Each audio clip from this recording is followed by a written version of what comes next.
Good evening and welcome to ELOSOFUMARTAKES. This is our 320th take, live from the Alec Bradley Lone Star Studio of Azle, Texas. I'm your host, Barry Duplessis, as always, and I'm so proud, so pleased, and so privileged to be with you all tonight. This is going to be a fantastic show. I am so excited to have this guest back on after a long absence. He was on our 40th take years ago, and here he is coming back for our 320th take. It's been far too long, but before we get to formal introductions of our guests of honor, we do have to thank the people that make this show possible, and that, of course, is our sponsors. Tonight's show is sponsored by Drew Estate. Drew Estate is at it once again by doing an amazing collaboration with COH Cigars of Hong Kong. Excited to announce the launch of the Liga Privada Unico Series Year of the Snake to celebrate the Chinese New Year.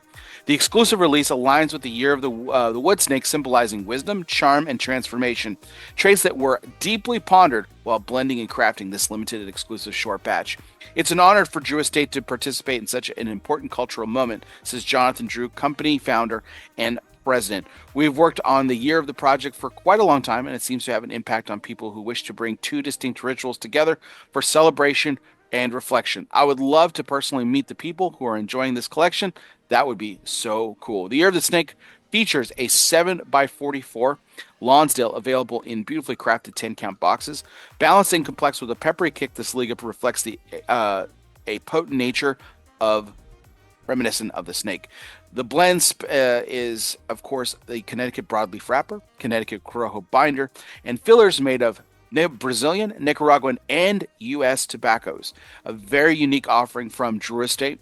If you're ever abroad or overseas, or if you've got any connections whatsoever, make sure that you have them go to COH Cigars of Hong Kong and get this exclusive limited offering from our friends at Drew Estate. And welcome, everybody. This is our 320th take. Tonight's audio broadcast is brought to you by our good friends at Gran Habano Cigars. Gran Habano, honest, compassionate, great cigars. Make sure you download, subscribe, and review tonight's audio broadcast wherever you listen to it, whether it be on Apple Podcasts, Spotify, Google Play, Podbean, or wherever you listen to podcasts, is brought to you by Gran Habano Cigars. Tonight's video broadcast, we are broadcasting live on Facebook, live as we do almost every Sunday at 9:30 p.m. Central, 10:30 p.m. Eastern, and we're also available on YouTube at a later date. Tonight's video broadcast is courtesy of our friends at Foundation Cigars. Nick Malolo is a well-known cigar maker in the premium cigar industry. He's the founder and owner of Foundation Cigars, which produces a range of high-quality, handcrafted cigars. His values consist of consistency, quality, balance, and flavor, thanks to our good friends at Foundation Cigar. And as I mentioned before, welcome everyone. This is our 320th take. Without further ado, we welcome in tonight's guest. Tonight's guest is sponsored by United Cigar. Smoke one today and start living United. Mr. Chris Topper of Topper Cigar Company. Chris, how are we doing tonight? Hey, great to be here with you again. It has been a little while, but always good to talk to you. I know we catch up at the trade shows, and but it has been a minute since we've done one of the shows. So great to be with you and to have a good conversation as always. Yeah, long overdue, Chris. So thank you so much for agreeing to be on. I'm really excited. It's and I don't know why. I always get it's always a pleasure to talk with you and catch up with you. It's something I look forward to at every show, every PCA trade show. So I am it's completely on me why we won't go as long next time. I No promise. worries, no worries. So All good, all um good. so with the PCA trade show coming up, obviously, and you mentioned that before the show started that you're actually going to be heading out to Pro Cigar this week. But obviously, the company's history is rooted in this country, which we'll talk up quite a bit in the next couple of hours and everything. But um, you know, Pro Cigar, I mean, it's something you've obviously been to, but the Dominican's pretty important to Topper Cigar Company, right? Yeah, I mean, most of other than one line, pretty much everything is manufactured there now. So I have one line still in Honduras, but pretty much everything else is coming out of the Dominican. So definitely extremely important area, and it's great to go there and just to be part of that festival. So I'm kind of excited to go. It's been a little while. I used to go once in a while and just kind of to take it all in, and then now as my relationships have grown and working with the same factory for a while, it's good to just go be with them, and it's kind of their time to shine and to show everything that they do, and I'll be a part of it in the background, but just good to be around them and at De Los Reyes, Yeah. and uh, and it's always a good time. So Yeah, you were mentioning the factory that you've been partnering with for quite some time, Delos Reyes. It's a great partnership that you have, and you're always in. It seems like last few years at least, you've always been in their booth. Um, was it so? This was something I was curious about. Remind me, was it another relationship that brought you to that factory, or was it Phil Zangi who specifically brought you there? Like, how did Topper and the Delos Reyes families come yeah, together? I mean it was through Phil and one of his partners at the time, Danny Sinclair. So they kind of brought me in and introduced me to them, and that was back in the early teens, like 2012, I think ish. So a little while ago, and that was when we were changing up. We went from machine made to handmade, so I actually stopped making everything by machine for a little while. Um, and then as the years progressed, and we can talk more about details later, but as years progressed, we were doing the handmaids, and then we went back into the machine maids as well. Um, and now De Los Reyes, actually, Jean Michel is, as you know, is uh, he oversees all the machines for us as well. So kind of he's doing both sides, so it helps. It was always in the same free zone, Hmm. but now that they moved in, some of the machines are in there, or the machines are in one of their buildings. So um, he's kind of overseeing everything for me. So That's great. That's great. Well, yeah. that I mean that'll take us into tonight's major point. We usually pick a cigar, but we'll do it after we start tonight's major point, which is brought to you by Gran Habano Cigars from the fertile lands of Honduras. George Rico and his family have put together the very best vintages for you. Yes, you, the cigar smoker, from value-based hits like the Corojo Number 5 to warm-winning 20th anniversary to special projects like Zulu Zulu. Gran Habano is about cultivating the best and making pinnacle cigars for the market. Culture, tradition, quality, premium, handcrafted. Those are our friends at Gran Habano Cigars. And usually we do this before we start the major point, Chris, but this kind of goes into one of our premier topics tonight. You were kind enough to give me some cigars for tonight. The Topper 1894, which we're going to talk about right now. You sent over some of the Corona and Toro sizes, and then I also have, of course, some of my favorites that I keep on hand almost all the time. Some Marsh Wheelings made by you as well. But it's become a new tradition. I know it's been a while since you've been on. It's become a new tradition. I've always asked my guests to pick my cigar for me. So what would you like me to start the evening with? Smoke the Corona. I Okay, think yeah, start with the Corona. fantastic. Um, well, this is exciting. This project in general is exciting for you guys, because. Is that what you're lighting up as well? I have a smaller version of it, one that's not commercially available. We'll say. Oh, okay. You get the good stuff. I get it. Okay. All Well, right. no, I actually, I'm just getting. I was a little under the weather last week, so um, it was a couple of days I haven't smoked, so I'm probably going to have a smaller one, and Gotcha. I got a little bit of bourbon to keep my throat, so I can keep talking with you good, so I don't Gotcha. lose my voice. Fantastic. Well, I'm sorry we're feeling. I had Rafael Nadal on a couple weeks ago too, and he was sick. He came back from I think from TPE, and he was sick, and he's still I, dealing. I So, mean, that was when I had it, and then I just had a lingering cough. No big deal, all good. mm, So what are you gonna do? yeah. Um, Goodness gracious.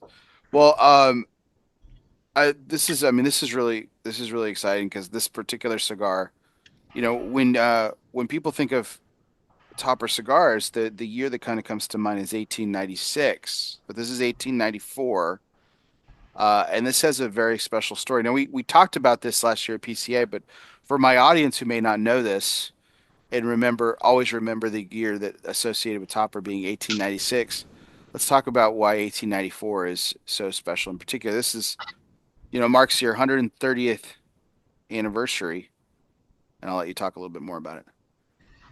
Yeah. So the cigar itself. I mean, there's two parts. It's kind of it's a decent amount to talk about. There's a lot of backstory. Two things. One, the cigar itself, because it has a new wrapper that's first to market that we're using, and I'll talk about that in a minute. But the what you were just talking about, I mean, it's my 30th year. Actually, this is my 31st year in the business, and for about 29 years out of those 31, I had always gone with 1896. It was always Topper or tops them all since 1896. So Hmm. it's what we had always gone with, and what I always just kind of thought. It wasn't like I went and researched it. It was just it was already on all the packaging. So it was something that was just in my understanding. That's when we started. When my great grandfather started. So Right. Well, I mean, I mean, this was well before you, and even well right, before your yeah, father's time. So why I'm fourth question it, right? generation. So why would I doubt it, right? I'm fourth generation, so and it wasn't like I ever just researched it to go back and say, okay, when did we actually start it? I didn't have a story of, in 1896, BP Topper did this and opened his first factory. I mean, I didn't have details surrounding that, but so it was in spring of 23. Uh, Bill Fink Jr. from Fink Cigars in Texas sent me an email, and he said, "Hey Chris, check out this link. I think it's a letter from your great grandfather. I think you might want to just check it out." So I looked at it. It was an old letter. It was like a follow up letter to a customer, uh, and it was it was kind of cool. So I bought the letter. I got it on eBay. And when I got it home, I was one other thing too is that we were already working on coming out with a new cigar. I hadn't had a name for it yet, but we were looking at different wrappers and different fillers and just blending a new cigar. So, but when I got the letter that was written by my great grandfather, it was, back in the day, the letter was actually it was written in March, I think March 21st of or March 20th of 1921. So the letter itself was over 100 years old when I got it. And it was just kind of cool. I mean, it was neat to see. I mean, he had typed it out, and Yeah. it had the letterhead on it was just. I mean, back in the day, the letterhead was artwork. I mean, it was not like Oh today. yeah. It was really cool. So I was all excited to see that, and it had some different things on it. And I'm looking at it and reading the letter, and then all of a sudden, I just looked at the top of the letterhead, and it said established 1894. So I kind of took a double take and thinking, what the hell is this? Be one thing if I just happened to find it in the an old filing cabinet. I mean, our industry is infamous for finding Cuban tobacco that's been sitting there for 60 years, or they find this old thing or that old thing, or we're It kind of was it was notorious. just a Polone that was just sitting in the I warehouse. So just just happened no to one. be there. We found some paperwork that was a little sketchy, but it looks like. But so it wasn't like I just found something that might have been a misprint or something. I mean, what are the odds? I mean, I get an email from Bill Fink. I go on and I buy it from eBay, and it just happens to say established 1894. So I got that letter. It was in March of 23, and I joined. I did like an archive uh, subscription to some archive service, and I was just going in and researching, and kind of put my grandfather's name, my great grandfather's name rather, and BP Topper and Topper Cigar, and I searched from 1890 to 1905, and I searched the area where they lived, and I basically got like 600 stories. So there was all kinds of information. Oh wow. And I basically what I determined was that they moved to um, McShurrystown, Pennsylvania, which was the town where we manufactured. They moved there in the spring of 1893. So, and their intent purpose was to learn the cigar industry. So, I mean, it's highly possible that he was manufacturing or doing something for Topper Cigar in by the time of 1894. So, I mean, it kind of goes along with that. So, again, I mean, the letterhead shows 1894, so I don't know why that's 20 something years into it. So, it just there's enough to corroborate it. Can I sit there and would I put my life on it? I mean, it's not 100%. Nothing's 100%, but there's certainly I have other backup support just to kind of to go along with that. That's possible they were manufacturing in 1894. Well, that's really cool too, because I mean, how fitting is that? Because that's you joined the company in 1994 officially. right? Correct. You've been in it all your entire life because of your name, but you joined the company in 1994. I mean, that's 100 years. That's 100 years right out, when the company was founded. I mean, it's like, how Well, beautiful is and that? and as you know, I mean, it's funny. Like I had some friends or people that aren't in the industry, and they're like, 1896, 1894. Who gives a, who cares? Well, as you know, in the industry, there's another company that's 1895 that broadcasts that they're the oldest manufacturer in the industry, and so that going from 1896 to 1894, while it may or may not be newsworthy, it was a significant finding just Makes to a see makes a difference for you. what it was. So and just to talk about that a little bit, I mean, obviously I'm talking about J.C. Newman. So in who I talked with Eric at one of the trade shows after I found it, so I had an interesting conversation with him. But basically they're the oldest manufacturer. It hasn't changed. They're 1895. They've been manufacturing since then because we closed our factory in the 60s. Hmm. But even at 1896, even before I found the letter, I would venture to say that we're the oldest U.S. cigar brand because we made topper cigars 100%. I have for sure in 1896 and probably 1894, but it's been topper cigars all the way throughout. We've never not manufactured our cigars and never had we've always had our branded cigars out there. So, Hmm. um, so Yeah. yeah, so I think we're the oldest continuous family brand in the U.S.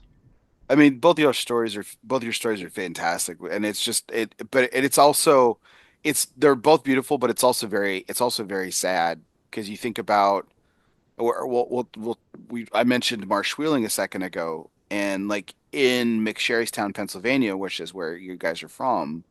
I mean, there are three very, very prominent factories, names you now own, Marsh Wheeling being one of them, FX Smith and Sons, which was the old. It's correct me if I'm wrong. They were the oldest, right? They were the So they were 1863. Marsh Wheeling goes back to 1840. So yeah, Marsh Wheeling, as far as I know, is the oldest. I mean, I'm sure there's something else that's out there, but yeah. So they're, I mean, and Smith, Smith, we still make cigars. I still make cigars for him, but they did close the factory and everything was moved to the Dominican. So yeah, yeah, and then Marsh Wheeling was out of.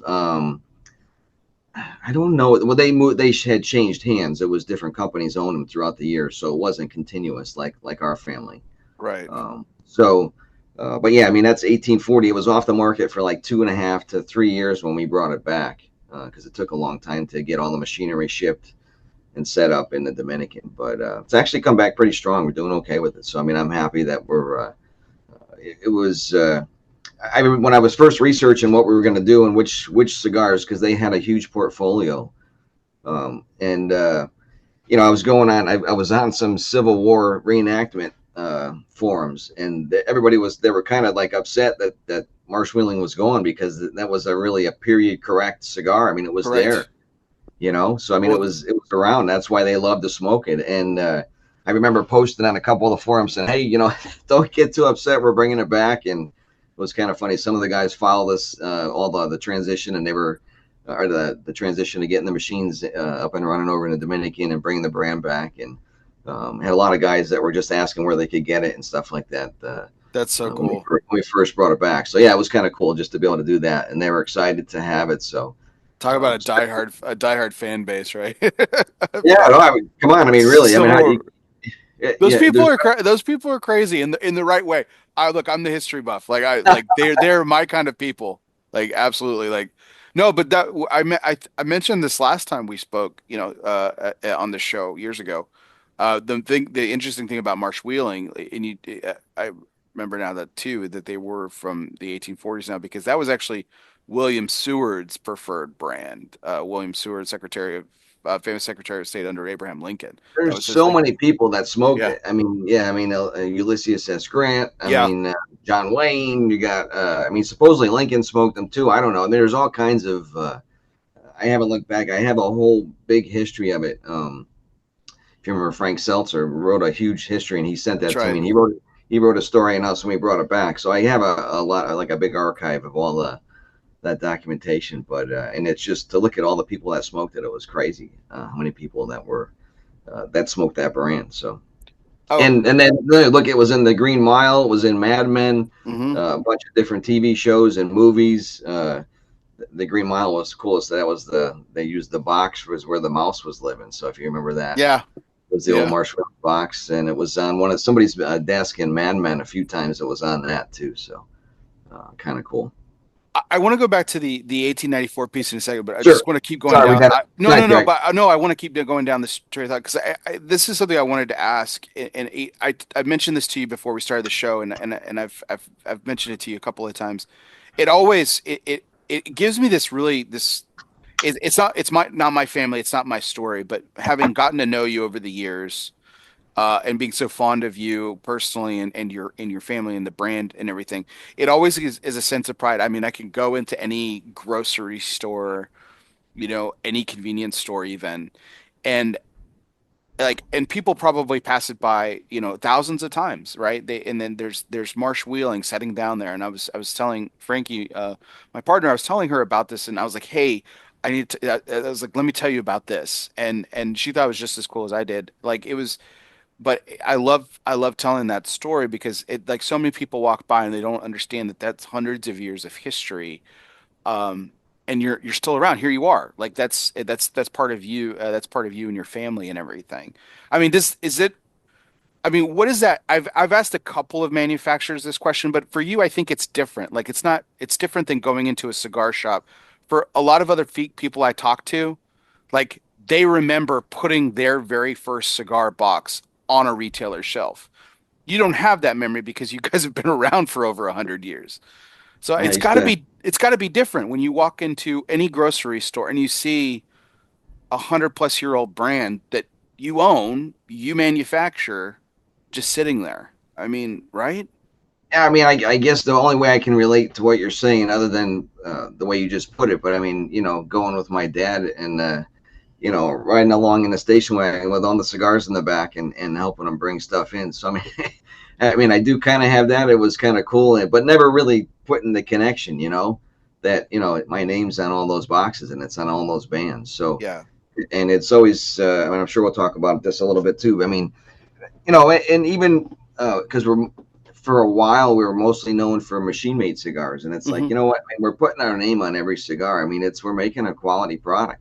Is it a $25 special anniversary cigar? No, but it's a good quality machine made cigar with great quality tobacco. We're using Connecticut broadleaf wrappers for on a lot of our products.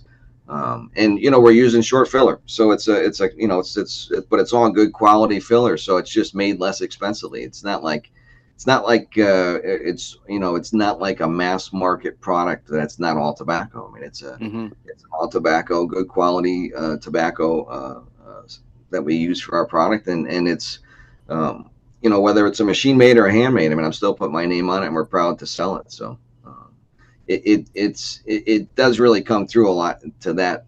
I mean, in that sense, from what you're saying, I mean, because it's, I get questions like that all the time. Oh, somebody will ask, is it any good? I'm like, well, my name's on it. I guess I really wouldn't put it out if I wouldn't put my name on it if I didn't think it was good and worth your time to smoke. So It's not just that it's good, Chris. It's that good.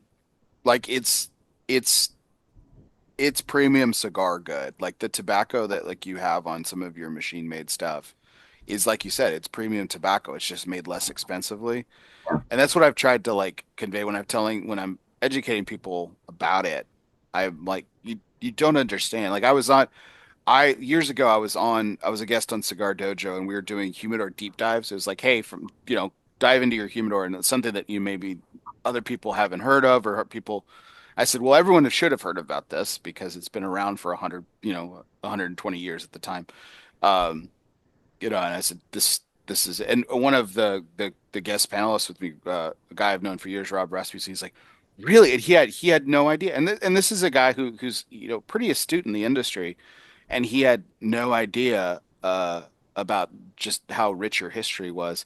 And like that night, it was funny. He went on, I can't remember what website he went on to. He went on and bought like 2 boxes of Ebony and Brevis. Like he's like, that's it. That's how much it costs. I was like, that's how much it costs. and and it. I mean, I have boxes of them, I mean, and why not? Because they're inexpensive, but I mean, they taste so good. They're incredible. It's incredible. So, um, this is smoking really well as well. So going back to the 1894, which I'm smoking the Corona. Holy cow, this is really good. But this is different than a lot of your other products. And you mentioned some special tobacco. So why don't we talk a little bit about it? Like, what do we got working here? Yeah. So once we found the letter and we got all the history and decided, what are we going to call this cigar? Well, it's going to be, it's got to be Topper 1894 because of everything that we found. But what I wanted to do was kind of do a modern take on our history. So, um, true to the company's history. So the wrapper, I mean, so for those, our history basically was we use a lot of Connecticut broadleaf, and we manufactured in Pennsylvania, and we used for the first 75 or so years, it was all Cuban long filler handmade. So we're going back, it's a handmade cigar, long filler. But the wrapper is actually it's a Pennsylvania Habano, so it's the first one to market. There's some Connecticut Habanos out there, but I think this is the first to market with the Pennsylvania Habano. So and it's grown in a small. It's not a big, not a huge crop. I don't think there's going to be other cigars that you'll see coming out with it. I'm sure because I know they've the people that I sourced it from sold it to other people as well. But it's a small little area, Sugar Valley. It's called. It's a small little area. I think it's like 3 or 4 miles north to south by 18 miles east to west. It's in central PA, so it's just a small little area, and it's just this one little region where they're growing the Habano seed. So was just kind of excited to have something like that. It has the history of Pennsylvania. It's a Habano seed, so it goes along with what we were making back in the day. So I was kind of excited about that. And the one thing that's a little different about it as well is that we didn't pick a grade that had a real dark wrapper. We weren't. I mean, if you look at like Ernie Makes the Pledge, you see that you were talking about, the Drews, the Ligas. Those are all really dark and oily. It's a little different look to it. So, and it's kind of something that I actually gravitate to a little more than some of the. I've smoked so many Maduros and dark broadleaf cigars. I kind of have been gravitating to something of a more, for lack of a better word, maybe like more natural wrapper, more like in the old days we used to have like a Colorado Claro, which was kind of like a little reddish hue to it, but just that, nothing. That's super what I was dark. gonna say. I was actually gonna say Colorado Claro. Like that's the kind of the hue. I mean, growing up, I remember my dad was always smoking. That was his favorite wrapper. We used to have. You talk about the Topper Breva. We had 6 different wrappers on it. I mean, there was an extra Oscuro, an Oscuro, a Claro L, then there was the Colorado Claro, which was basically the medium wrapper. And we also had it with a shade wrapper. So there was tons of the same cigar with like 6 different wrappers back in the day. So, but the Colorado Claro was always aesthetically to me was kind of what I liked as far as the just the appearance of it and the color. And this kind of does match up to that color. Not so much. It doesn't have a big red hue to it, but it's definitely color wise as far as the darkness of it. It's still rich, but it's not something that's when you do all the real dark wrappers today, it's just so hard to have consistency without having any manipulation to the wrappers. And I just like to keep things as natural as possible. So so that was the key. I sourced that with John Foster. I think you probably have met throughout the years. He's I've known him for over 30 years as well. So always great to have people like that you've known for that long. And obviously he's one of the major tobacco brokers in Connecticut. So and Pennsylvania as well. So that was that portion of it. The filler was completely different. It's kind of what really sets it apart too, because you're smoking it now. You kind of get a little more. You get with that Habano, you get a little bit of what I always just refer to as that Habano twang. It's got a little bit of spice, but there's a little bit of something that's just a little different to it. Yeah. And then on the finish from the filler, there's Connecticut broadleaf in the filler, which obviously we're known for. But the take on that, or the twist on that a little bit, is that it's grown in the Dominican. So a little bit of sweetness on the finish. And you know me, I'm a big Connecticut broadleaf guy. I haven't really found mean, I'm loyal to everybody in Connecticut along the Connecticut River Valley. We bought tobacco since for over 100 years. So I mean, I just haven't. Um, you know the history with Connecticut shade, how a lot of it went to Ecuador, and they don't really grow anymore here. So I'm Yeah. really loyal to Connecticut broadleaf as a wrapper, but I haven't found anything. I mean, they've been growing broadleaf seeds in Nicaragua and Honduras, Honduras. Yeah. Dominican, all over the place. They're doing a lot of it. I just haven't seen anything to me that I would use as wrapper quality. Hmm. But to use it as a filler, I thought was something that was interesting, and Yeah, to keep that's it on, to keep it with the, to get that little sweetness on the finish. so unique. Yeah, I was gonna say it's a unique take on that, for sure. I completely agree. I think that they're interesting. The cigars that I've had with broadleaf, probably the best one I've had was the Alec Bradley double broadleaf, which is Honduran broadleaf. Mhm. Tastes absolutely nothing like Connecticut broadleaf. That's something I always say with it. But it's a great I tasting mean, cigar. It's a great yeah, I cigar. mean, aesthetically, you can have it look like broadleaf. You can't replicate.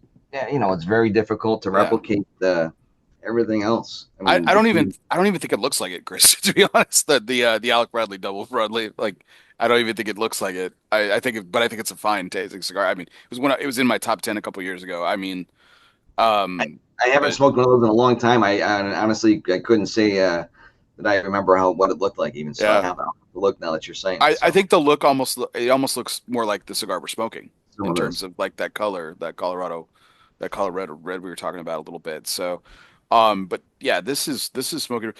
So I just want to clarify too before I say this. There's no Nicaraguan tobacco in this, right? Not in this one, no. Yeah. So this to me, the Pennsylvania Habano kind of gives it that almost that allure of Nicaraguan spice to it, like that tobacco from Esteli that has that little bit of a pepper kick to it. That's what I kind of get, and the yeah, the fact that there's none in it is great. I do get that sweetness that you're talking about on the finish, and that's I would could not have told you until you said something that it came from broadleaf, but I definitely get that sweet finish that you're talking about. That's really this is really really good. I'm really enjoying this. Appreciate that. I mean, it's definitely a different taste profile than anything that we've had Yeah. before. So, but For it's sure. not, it's not way off the reservation. It's you still have, there's some similarities, but it's definitely different. So, and that's kind of what we were looking to do. So, Nice. To go back to how you found this letter, I know that Bill Fink was the one who's kind of found it for you and everything. Um, but you and I've had conversations in the past. So I kind of wanted to ask this, where you said I know you joined this archive membership you were talking about, where you found a lot more material about this specifically. But am I correct that it seems like to me that you're kind of like a amateur historian. It feels like you're always digging through stuff and finding things, whether it happens to be with your family or just in general. Am I mischaracterizing you at all?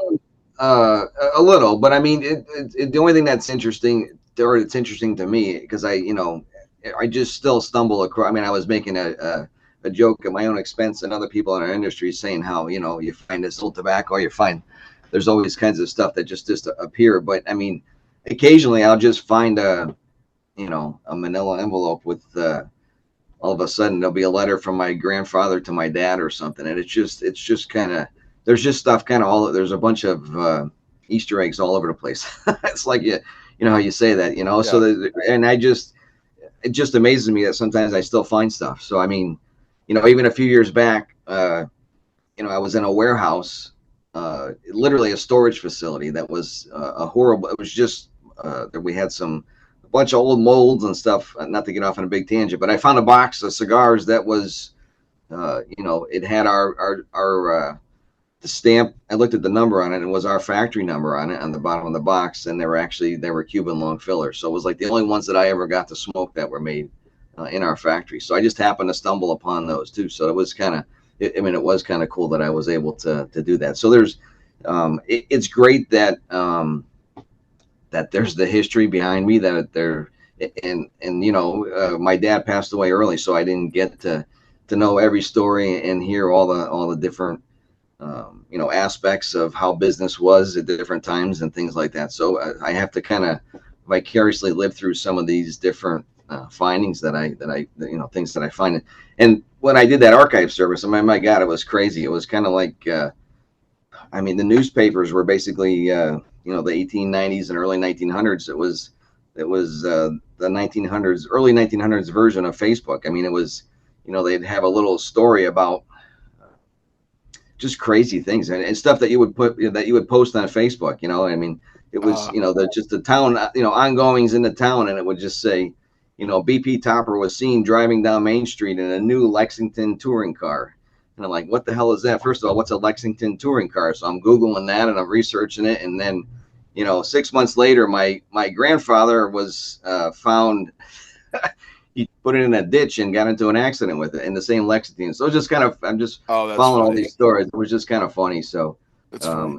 and it just, but it was all kinds of cool things that I was able to find. So, I mean, and it, to me, it's all interesting. I mean, maybe not be so much to everybody else, but it's your own family history. It was just kind of cool. So, Awesome. Well, speaking of Easter eggs, we talked about this before, but the boxing, well, it's it's got a very classic traditional look and everything.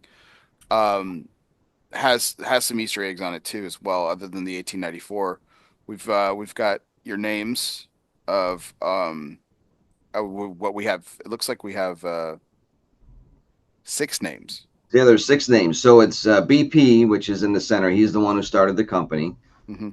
And then you have FV, which was Felix, a brother, and then Hugh, another brother, which is on the top. So the three of them were in business on and off throughout the early 1900s. And when he started it, they were too young to get into the business, but they came into it shortly after. So, Okay. And then on the bottom we have FB Topper. so if that's my dad, Frank, and then Kurt was my grandfather, which is his dad, Okay. CR, Curtis Richard. And then you are CM Topper. Yeah, I had to stay in the theme. I mean, it was, everybody was, like PT Barnum back in the day. Everybody liked to, they were known by BP or whatever, or FV, and Hugh was HE. So I mean, it was just kind of interesting. So I just kept it. Wouldn't look right if I put my full name there. So Um, did your dad ever go by his initials, or was he always Frank? no, he was Frank mostly. He went by Frank. His nickname was Boss. His dad, which was Kurt, pretty much named him. I think he was a few hours old and said he was going to be the boss. And it was, I mean, even my cousins called him Uncle Boss. That was kind of his nickname. Oh, that's funny. Yeah, so he was Boss. Um, we talked about McSherrytown, Pennsylvania a little bit. And then for a tiny borough, I mean, we're talking about 3,500 people. I think is the population or thereabouts and everything. I mean, it's pretty famous with your own family, but also like Boyd's Bears was manufactured there for years. I mean, it closed down too and everything, but I I mean, mean, well, yeah. When my great grandfather started, not to interrupt, there was like less than, I think it was like 1,800 people, and there was 20 cigar factories. So yeah, so it was, and that's why my grandfather moved there, because it was. I mean, he moved there to learn the cigar trade because that's what they did there, at that time, anyway. So so at the time, again, when the company first started, was it exclusive? Was it exclusively Pennsylvania and Cuban tobacco, or was it Pennsylvania, Connecticut, and Cuban tobacco, or I what? don't know exactly when they started using Connecticut. My guess, I know my grandfather moved to Connecticut in the 20s. Um, so I don't have like I don't know when they I don't know. I mean, Connecticut broadleaf was available at that time, so I mean they could have been using it from the very beginning. Not 100% sure. I don't really have any documentation to show that. I have a lot of old sheets that have all the costs for the Cuban filler and things like that, and we were using Connecticut wrappers with the Cuban, but that was even when my dad was running the factory. I remember him telling me stories. So all the way from for sure from the 20s on, because that's when they moved to Connecticut and probably met some of the suppliers. But I think it was actually um, I should be able to pinpoint that, but I don't really have anything to document when they actually started using Connecticut. But I would say if it wasn't in the very beginning, it wasn't too long after. So, other than Marsh Wheeling and FX Smith, are there any other older brands that do not have the topper name that you currently own and love? Rosedale was one that we manufactured back into the 50s. Um, and just we were a distributor, and we distributed it for them as well as manufactured it. They had their own distribution at one time, and then when they went out of business, they still owned the brand. I think we paid like a royalty to use it, and then I'd have to go back and look. I think sometime in the '80s they finally the last owner passed away, and my dad just bought the brand from the estate. So that's one other brand that we had. The other brand that we had a bunch of other names, but let's see. The other one that you would, uh, well, there's a bunch of them. There was Rockingham. Old Hermitage was one that we made for a lot of years. That was actually Alf or the uh, one of the president's homestead was it? Yeah. I'm forgetting whose homestead it was now. I should know. I'm losing my train of thought here. It's late at night in Connecticut. I think it was Jackson's Yeah. homestead or something was that. So that was kind of cool. That had some real neat packaging. But we stopped making that even before I started. We weren't making it at that point. But I still have a ton of old boxes. So It did the FX Smith and the Marsh Wheeling brand acquisitions or purchases or whatever you want to call them, did it just make sense for the brand? We were like, or is this like, so well, I mean, because we had a relationship with this. So when my dad with FX Smith specifically. So in the '60s, when my dad was down to like 20 rollers, and their average age was probably close to 70. So he didn't have a workforce basically at that point. And FX Smith was another factory that already had machines that were automated. So that's when we made the switch from handmade long filler to machine made. So I've been with them for a lot of years since the '60s. Um, and then when he closed the factory, I still worked with him. Craig Smith moved to, he still lives in the DR most of the time. So he moved there, helped set up the machinery, ran the factory for a few years, and then retired. So he still owns his brands, and I distribute for him. oh, okay. So I just have it's just like a royalty thing, right? I pay him a royalty on the sales. Okay. And with Marsh Wheeling, I don't own the brand. I have the distribution rights for the U.S. That's something that was acquired by Danny Sinclair. Okay. Going back to with Phil and stuff, that was my association meeting him. So he's the one that bought all the machinery that makes the cigar still. So that's Okay. my connection there. So So, he's more of a manufacturer, so they don't have the distribution, and that's where I come in. So plus the Marsh Wheeling fits right into the same type of distribution channel that I have, so it's a perfect right. fit. Right. No, absolutely.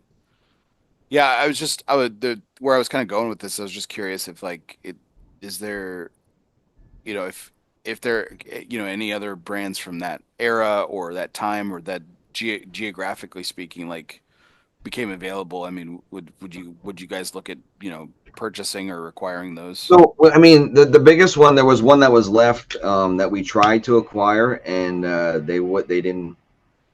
We had conversations, but they didn't want to sell. It was FD Grave. So they just closed, and that was it. So but we're basically the last.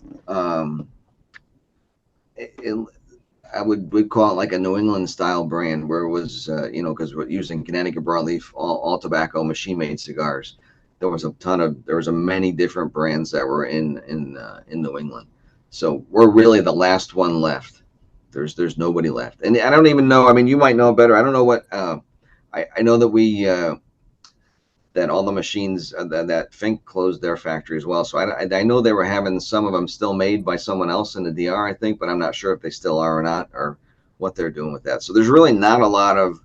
I don't know if that's a good or a bad thing. I guess it's good because I'm the last one left, but I guess either the other ones just decided there wasn't enough business or whatever. So I don't know. They just decided to, it was a lot of older people that were in the manufacturing business, and it was just time to get out. So I find that I'm sure there are much more complicated financial reasons, and it's certainly none of my business to get into the details. But that just kind of, on its face, that sounds a little bit ridiculous that they're going to close their doors rather than take whatever you were offering to purchase the brand. look, everybody asks me all the time, like, why did they do that, or why did this company do that? I'm like, you know what? Ask them. I don't. I can't speak for Yeah. them. I don't know. Yeah. I No, mean, no. it's just crazy. I mean, look. I mean, we were talking earlier, but I'm 57, so I mean, I'm not really. Uh, I'm not ready to retire, but I mean, I don't know that if I had to retire, I wouldn't just take it to the grave with me for sure. I mean, either I would have, I do have, uh, there's possibilities for a generation five at some point. If not, I mean, I would like to see the brand continue, even if, ideally, if in a perfect world, I would want to have it stay in the family. Make Hmm. it to the fifth generation would be amazing. But life's funny sometimes to just see how all that works out and what the opportunities are and how things are going. And, it's a small business. And, it was the last 10 or 15 years, you look at FDA and S chip and all the things that we had that we fought.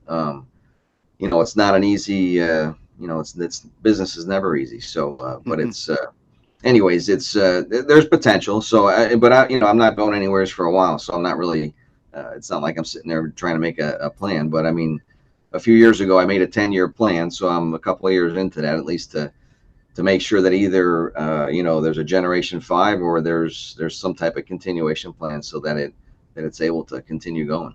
That's well, I'm glad it's not going anywhere one way or another, but I'm cheering for the fifth generation because I'm a sucker for the family run business, especially for over a century. It's pretty awesome. But so this was something I wanted to ask you about. So obviously his roots are there in Connecticut, and then he manufactures cigars elsewhere, just like you do now as well too.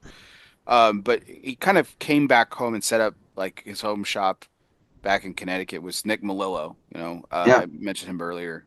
He's a sponsor of our program and everything. But I don't know if you happened to be present at PCA last year, where he actually basically gave an archival history of Connecticut and tobacco specifically, and everything and just how you know. Uh, Granted, he's a competitor and everything like that, but the nature of this business as it is, you're competitors, but I you're mean, not. Nick's a buddy. I mean, actually, he Yeah. was pissed to me. He was giving me shit because I didn't go to the speech. I was picking my booth for the next year's trade show when he was giving his talk, and he wasn't supposed to talk for like 45 minutes. He was only supposed to talk for like 10 or 15 minutes. So I thought I missed it, and then I guess Nick can't talk for 15 minutes. I mean, his when you talk about me being a historian, I mean, I'm not even close to the historian that Nick's a Yeah. student. I mean, he's really into it, and he's. Uh, I mean, listen. I mean, I can talk cigars, and I'm well versed in some things, but he's the history buff for sure. I mean, Oh yeah. Oh yeah. No, and a no. great guy. I mean, my history with him. I mean, I talk about knowing John Foster when he was working in a sorting room 30 years ago when I met him. Nick Melillo was working. I mean, he talks about how he started off at the Calabash shop in Hamden, Connecticut, and I was selling him cigars when I first started, selling cigars in the 90s. Or so, yeah. So that I mean, I know Nick for a long time, and you know, I knew him when he moved out of the country, and he was doing all kinds of different things. And then he met Jonathan, and then they did their thing, and then he did his own thing for a while, and then back into the cigar business. And so yeah, and his offices are right up, are not too far from here. So um, not as frequently as I like, but on a Friday afternoon, occasionally, if I'm up there talking to John, I'll because his offices are right in the same area. Get to go share a smoke with him and talk That's cool. and That's catch great. up with him. So Yeah, you mentioned that was something else I was going to get to your relationship with John Foster. That's another family that's been around. How long has their family been in the business? It's a it's name like that doesn't get thrown around a lot, but it's yeah, I mean like 1700s or something. I mean, yeah. again, I don't know the exacts, but and they were in farming, not always tobacco. They did a bunch of different things, but I mean, he's got a huge history. Yeah, His family does. that because the Foster family is even like you said is even deeper rooted into this because again it goes back even further. I mean, 100 years before yours, and like these are the folks and these are the stories that are just so fascinating to me because it's like, listen, like there's great stories in the cigar industry, and they're all 10, 15 years old in some cases, some 20, some 25. Pete Johnson, 25 years. I mean, we're talking about 100 years of history. In their case, we're talking about 250 years of history. Um, you know, I mean, there wouldn't be these great stories that are these 10 to 15-year-old stories without you guys. I mean, it's just incredible that um that y'all have still still continued to grow and even change with the times in some cases, like you said, like the cigar we're smoking, back to your roots, back to the roots of long filler and everything like that.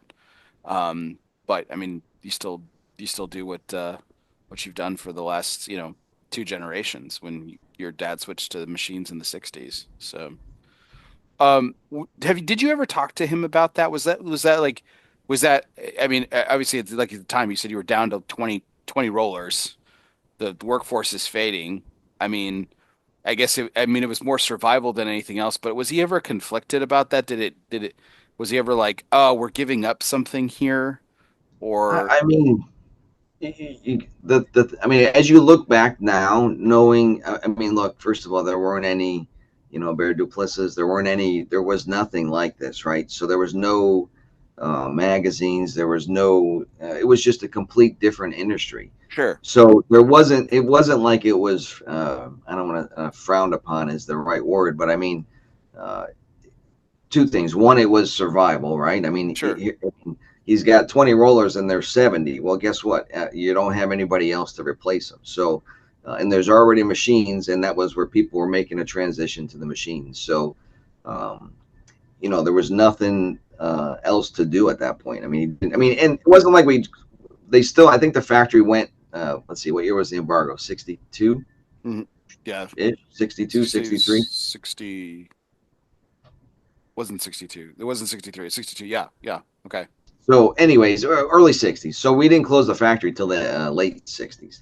So we still had tobacco, and they were doing some other things. They were still making some long filler cigars for a while. And simultaneously, we were also contracted with Smith to make the cigars for us. Hmm. And again, not anything new. We had as many as 4 or 5 manufacturers that were helping us with production throughout all the history. I mean, we had a manufacturer in Dover, Pennsylvania. There was other factories that manufactured for us. Like our factories were always a little bit on the smaller side. So if we had, if we had some new sales reps and we had a bunch of new territories we were opening, my great grandfather and my grandfather worked with other manufacturers, to our specs. It was like contract manufacturing, just like it is today. So we had other people that helped with the manufacturing. So, I mean, to go with Smith was it wasn't like it was a new idea. It was just something that was different in the sense that now it was a machine made product. Yeah. But we had relationships with other factories for excess production. Yeah, there weren't nerds like me around like writing editorials about how dare the Topper family go to machine made. Yeah, I get that. And it was a different time for sure. Yeah, I mean, all kidding aside, but yeah, yeah. So when did BP pass away? he was in his late 70s actually. So I think he was born in. I usually have a little cheat sheet, so if you ask me that question, I would know. But so he was in his 70s. He was around 20, I think, in 94 when he started the company. So probably in the late 40s or early 50s, he passed. So he passed away just before, I guess, before your father got married in the 50s. Yeah, yeah. So Because I know my mom. So I mean, one thing. I mean, this is sometimes it's only interesting to me, but this one thing that was one of the craziest stories that I found documentation of. I had always, as a kid growing up, I knew that my mom's grandfather, so my maternal great grandfather was in the cigar business. Um, so when I was in that archive service, I found documentation that when in 1896 that H.J. Roth was like a minority partner in the business, and H.J. Roth was Henry James or yeah, Henry, right? It was Henry James Roth, which was my mom's grandfather. So both my maternal and paternal great grandfathers were in business when the company was in its infant stages. Oh wow, that's crazy. So that's like 30 years before my parents were born. They were already in business together. So it was kind of That's nice. And you, Chris, you have a knack for saying that every time I talk to you. Like, yeah, this is only probably interesting to me, and then you say the most like you find the most interesting stuff. So, um, I'm gonna let you in on a little trade secret that we've been doing for the last couple of years. So, um, because you had this incredible knack for it, we would. Oh, every time I would interview you at PCA, we'd be like, okay, cool. All right, well, this is Chris Topper Cigars, and I would sign off, and Ben or whoever was operating the camera would turn the camera off. And then you're like, oh yeah, and then you would say probably, not that what you said in the interview wasn't great, really interesting, but then you would say like just like this golden nugget. And I'm like, God damn it, like that's not on the, like, we didn't get that. And so now, just so you know, we have this thing between us. Like Ben just knows not to shut the camera off. Like so, like, hey, just keep it going, just keep it just in going, case. and until Chris walks away, then that's when you shut the camera off. I probably haven't said anything worthwhile now since Yeah, none of that's not true. That's not true at all. We got some good stuff the last time too. Yeah. Um, but and that's kind of where I was kind of going with what I said earlier about you being this amateur story, and just because again, like you said, there's just so much history just there, and like you said, you find a folder and it's got like a letter and stuff, and like I mean that's so cool that you still have that connection to everything. I I I wanted to dive into this, but before I did that, I wanted to break the show up. We have one of our fun segments, and it is history based. So I thought this would be a nice segue. So this is our presidential trivia segment. You've never taken place part of this. This is all my news segments are new to you. My audience is pretty well versed in this, but I do a presidential trivia segment. So it's sponsored by United Cigars. Ready to live the United lifestyle? Launch your palate voyage with United Cigars. You can celebrate over 250 years of excellence with the Red Anchor or experience elegance with La Gian Havana. Rekindle the spirit of 1776 and light up the skies with a firecracker, then celebrate honor, pride, and accomplishment with a gold star. Jet set the globe with and capture luxury with Atabey, Byron, Alfonso, and Bandolero. Don't just smoke. Smoke United. United Cigars since 1901. United we smoke. So speaking of misnomers on dates, you guys were originally 1896, and I don't know what date I was looking at.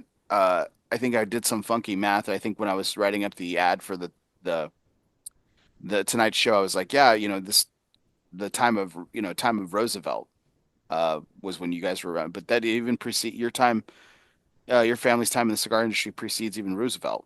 Uh, so Grover Cleveland was actually. I was just gonna Google it. Yeah, I shouldn't. Grover Cleveland was the president during in 1894, and which is also this. It's great and funny how history repeats itself. You start the business 100 years after the company's true founding, and then here we are, 130 years later, and history has repeated itself again. Donald Trump becomes the second time a president to skip a term, right? So Grover Cleveland was the other one. He was the only one to hold that distinction until this past election when Donald Trump was elected president once again. So I have a couple of questions related to Grover Cleveland. First one is true or false, and no cheating, no Googling. So, but Fitness Magazine named Grover Cleveland the least healthiest president in history. True or false? How the hell would they decipher that? I'll go with true. That is true. It is true. You would think that even though he was actually the second heaviest president, William Howard Taft, of course, holds that distinction. The whole getting stuck in a bathtub incident is pretty famous, but Grover Cleveland was voted the least healthiest president. That's a good question. I'm not sure what kind of things they used to decipher, but in the description of the article I was reading about why he was, they listed Grover Cleveland's cigar smoking and beer drinking as the reason why he was the least healthiest president. Had to So be the beer. Had to be yeah. the beer. Yeah, it was just definitely the beer for sure. Of course. But I thought that was pretty funny considering my if I had been asked that question, my guess would have said false, and I would have said William Howard Taft. But I thought it was an interesting little nugget. So here's another one. Before his career in politics, what was Grover Cleveland's first career? Was he a teacher, an architect, a shopkeeper, or a blacksmith? Let's go with a shopkeeper. So Harry Truman was actually a shoe salesman and haberdasher before, but Grover Cleveland was a teacher before he got into politics. Here's something interesting. He taught blind kids. No kidding. He taught students that were blind. Um, Not sure why specifically, but like that was his first career was as a teacher before he got into politics. Um, what I wanted to ask this about your first career, being in finance and everything. Was it just business related because, your family had been in business or anything? Was there something fascinating about finance? Like what got you into your first career? I there wasn't a ton of things going on. 1990s when I graduated, I wasn't really sure what direction to go to. And I did have one brother who was that worked for I worked for Prudential. He had been with him. I mean, he was with him for over 30 years, so he retired from them. So it was kind of when you're trying to get your first job and there wasn't a ton of things out there. It was I used that uh, the connection that I had with him to be able to get into it. So got the job, and then you had to go through all the licensing and everything. I mean, I didn't trade stocks or anything. I just did it was like mutual funds and insurance, so Yeah. annuities, things like that. So it was actually it was a good learning experience just to kind of have just enough knowledge to be dangerous, I guess. But Series it, 6 instead of Series 7 was it the 7 or 6? I think or Series 7 was whatever, whichever one. It's one or the other. I can't yeah, remember. yeah, I was in insurance. That was my first yeah, career. yeah. Before I mean, I've been a salesman my entire career, but I started in insurance and then moved to software about a decade ago. So, but I never got my Series 6 or 7. The agents that I worked for had their whichever one it was, to still mutual funds and things like that Right, and right, right. investment plans. Um, It was a good learning. I mean, it was, my dad, when I graduated, like I said, the industry, or maybe we said this before we were live, but um, throughout the 80s, the cigar industry was like 100 million imports, and it was kind of on the way down. It was teetering around 100 and going lower. So it wasn't growing. And I remember talking with my dad and just saying, where are you going to get new smokers? And he's like, well, I don't know where we're going to get them. That's why you're not going to work for me. You're going to go out and do something else. And if things change, we'll talk. And, but if not, he just didn't think that there was a future at that point.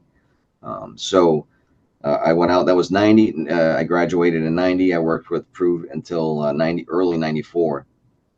But in 93, 92, I guess, is when things started to pick up a little bit. I think that's when CA started. mhm. Uh, and, again, all of a sudden there's cigar dinners, there's interest in smoking. The numbers start to grow. So, I mean, from 92 to 97, it went from 100 million imports to 500 million imports. Yeah. So, I mean, it did like 30 years worth of growth in 5 years, which was fast and furious and just crazy. But that's so I got into it in 94 because in 93 I started talking. And it's like, hey, I know you're doing okay, and you got married, you bought a house, and you're doing okay with Prudential, but things are changing, and it's let's just keep talking and see what we want to do here. And so then in '94, I made the switch. I mean, it sounds like you jumped pretty quick, like jumped back into it. So it sounds like this was always something you wanted. Absolutely, absolutely, yeah. And it just was. I mean, whatever. Prudential was fine. It was a good learning experience, but I wasn't really enjoying. I'd pass my wife on the way home. She'd be going home to eat, and I would be leaving to go out on appointments at night. It was different than it is today. So it was just wasn't the best. I mean, you're young, you're going out there, you gotta do whatever you gotta do to make a living. So I was doing it, but it wasn't like I was enjoying doing that, driving all over the place, trying to, and then, uh, I looked like a teenager still at that point. So trying to go out and talk to people about insurance and investments was not always the easiest thing, but it was the best challenge I had because I had to be able to prove myself, to talk to people and if they're going to invest money with you or do something, or whether it's insurance or investments or whatever. It was just a good learning Mhm. experience for me to be able to gain people's trust and to be able to work with them. So Well, I'm sure being in the family or understanding that your family was business, your for your entire life and stuff. I'm sure the experience that your father passed along had helped you with that, right? Early in your yeah, of relationship. course. I mean, and I had a great relationship with my dad. I mean, that's always something about family businesses. It's not always the easiest thing, right? So, Hmm. but I think looking back, it was probably the best thing that I ever did was, and even my son now, he's going out and he's making a living. He's got his career and he's doing fine. Um, so you have a much better perspective coming in than if I just started working for my dad. Yeah. And not that I couldn't have learned tons of things from him, but it was just good to go outside that and have a much better appreciation coming back in to work with my dad after that. So seeing what the quote unquote real world was like, and then Yeah. coming back into the family business, so it gave me a much better perspective than I would have had I not done that. All right. Yeah, we got off a little bit there, but that was our presidential trivia segment brought to you by United Cigars. Ready to live the United lifestyle? Launch your palate voyage with United Cigars. Don't just smoke, smoke United. United Cigars since 1901. United we smoke. Grover Cleveland probably had a marsh billing or something at some point too. I would think so. If Yeah, he was a big smoker, so yeah, yeah, yeah, uh, may have had a few of ours. Who knows? It's yeah. possible. Well, he was from New York. I mean, you guys just a hop skip. I mean, it's not as close as it is today with, technology and everything, but I mean, it's right there. He's probably supplying. I mean, I know there were, I mean, because there were cigar companies all over the place. That's the tragic thing about the industry in this country is just how they were everywhere and then they faded. But I'm sure there were cigar companies in New York, but obviously Connecticut and Pennsylvania were the hotbeds just because of the tobacco and stuff. Um, did it's a completely different breed, and I know some manufacturers have kind of played around with that, notably like Espinosa with Burley. But like, did your family, do you know anything? Did your family ever try to incorporate like Burley tobacco from Virginia and the South into any of cigars? I don't really have any. I don't think so. I'm not aware of that. I mean, it's possible that they did some different blending and different things at some point. Um, and either they did it and it didn't work, and that's why I don't know about it, or they may never have done it as well too. I'm not really sure. Okay. Yeah, I thought it'd be worth asking a little bit. Just to go back to you were talking about your relationship with your dad. You said you had a really good. I know you never met your grandfather, passed away before you were No, born. he passed away early, so yeah. I I know this is a hard question to ask you to answer for your dad, but do you think that was why you guys had such a great relationship? Your dad knew that since he lost his father so young that it was really important. I mean, I don't know. I mean, I wouldn't say that that wasn't a part of it, but I would say that I was the youngest of six.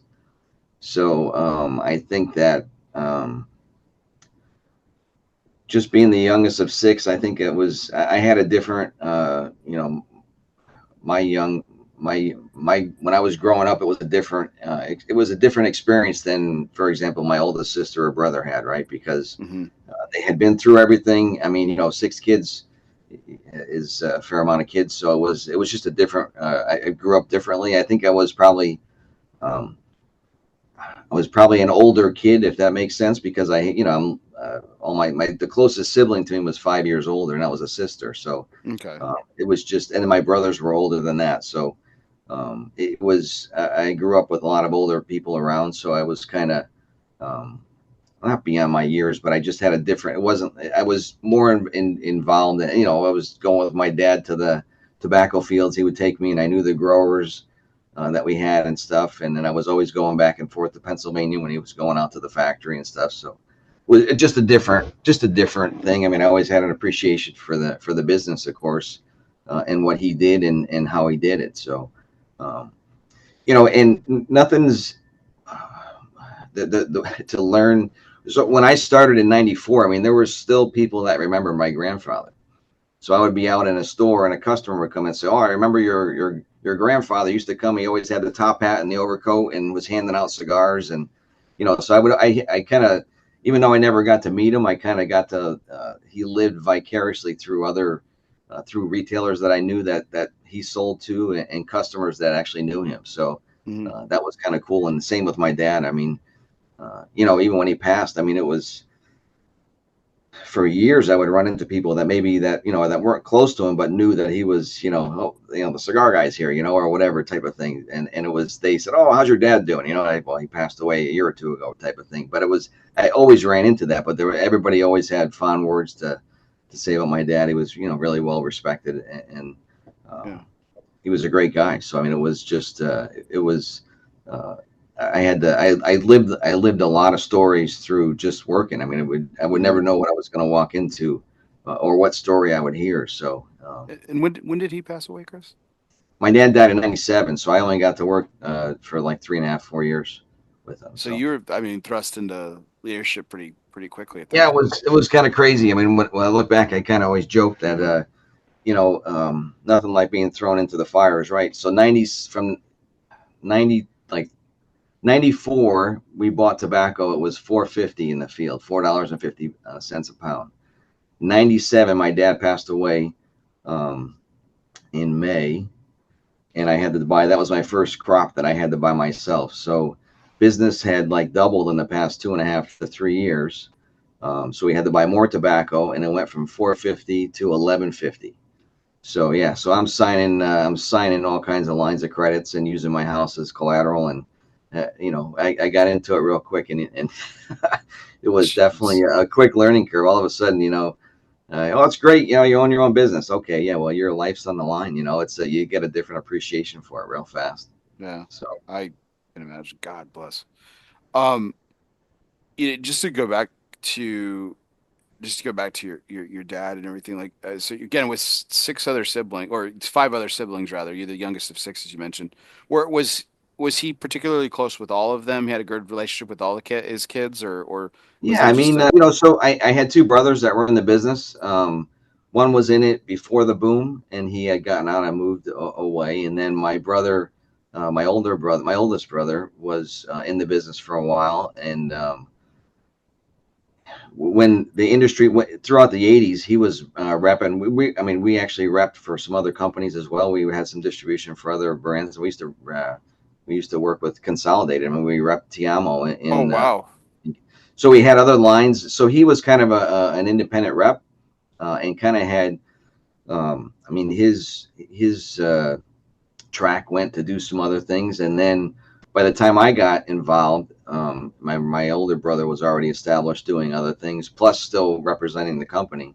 But I kind of just came in, and my focus was just on the company, because he had so many years of experience with working for us and other companies. So he had a lot of things going on at once. So What's he doing now? Is he still in the he's business? retired. He's retired. Okay. Well, good for him. And that was his career, was cigars, just in a Yeah. different place. Oh, Yeah. well, fantastic. Good for him. Right. So there were a couple of things I wanted to, before we finish up the evening with our fun segments, Chris. There were a couple fun stuff I wanted to talk to you about. First of all, as you mentioned, I threw up the ad for tonight's show, and I found a picture of you. I mean, the Snoop Dogg picture is just iconic. I mean, how, why, when, where, what? You've got to give me the details on this. This is, uh, um, it has to be a So story. yeah. So I had mentioned Danny Sinclair before. So he's from New Orleans. Um, and I don't know the exact details, but somehow he was like the king of something. He had something where he was the. Uh, it was during. Basically, we went there for. It was in. What the heck? I'm trying to think how many years ago that was. Anyway, so I ended up. It's kind of like a bucket list that I didn't have this on my bucket list, but I ended up being on one of the. Throwing all the necklaces and stuff off of one of the floats. Mardi Gras. Whole thing. We did the Mardi Gras thing. So he was like the king of some Mardi Gras. And we had, so I was on the float. We did that whole thing. We had some black tie event. I think in that picture, I'm still wearing a tux. Yeah. So we had to change into a tux. We had this big dinner. And then after the dinner, Danny knows has done some business with him. I get with Snoop, and he did a private party. He DJ'd a party at the House of Blues. I think it started at midnight and went to 5 a.m. I'll be damned. So that was kind of the cool night. So I got to just have a picture with him at the end of the night. So, Nice. but that was quite the experience. So we did the parade. We did all that. That was one experience. Then we had this big huge dinner. And then after that, we went to Snoop, and we were there for 5 hours. I left. I think I was one of the last people to leave, and then I think I had a 10 a.m. flight, so I didn't get too much time to sleep that night. So it was kind of a crazy night for sure. What year is this? Like early 2000s or something? Or Yeah, it was. I'd have to look at that picture and see. I think it was. No, it was probably like around 12. I think it was probably 14 or 15. Okay, Maybe so 16. like 10 years ago. Okay, so like That's like 10 years ago. okay. Your kids had to have just thought that was the coolest thing My ever. kids were in high school, yeah. So I finally get back, and I'm at one of my son's soccer game. I had posted that picture on Facebook, and like the teenage kids, I'm sitting there on the watching the game, and they're like, some of the kids I've probably never talked to me before, like, "Oh, Mr. Topper, that picture was pretty cool, you and Snoop." So kind of You're like, funny. yeah, So yeah, all of a sudden, we're guys, we're buds now, I we're don't, bros. I don't know that I was a hip dad, but I was at least for a few minutes because of that one picture. So We talked a little bit about your son, and the potential is there for him to perhaps come into the business, everything. But I mean, he was there at PCA with you this past year. So it's been almost a year ago now. yeah, yeah. Is he coming again this year with you, or? I'm not sure. He and his wife just had their first child on early December 2nd. So he's got his hands a little more full than he did last year, but Yeah. we'll see what happens. I'm not sure if he's coming to New Orleans or not. Well, tell him, listen, my son was born on December 22nd, and I'm going to be there. So just, tell him It's no big deal. he can make it if he wants to. So, but that's wonderful. How does it feel being a grandfather? Yeah, I mean it's kind of crazy. It's wild. I mean it's they were just here for dinner earlier tonight, so it's just kind of cool to hang out with them. And yeah, I mean he's 27, and I have twins, a boy and a girl that are 25. So Hmm. it's been a while since there's been a little one around for sure. So it's exciting. My wife's loving every minute of it. So I keep telling myself, wait till he gets a little older. You do all this stuff now, and then pretty soon he'll be getting into trouble with his grandfather, and then I can bring him back, and we can go have fun, and then I can bring him back. Right? I guess is the grandfather thing to do.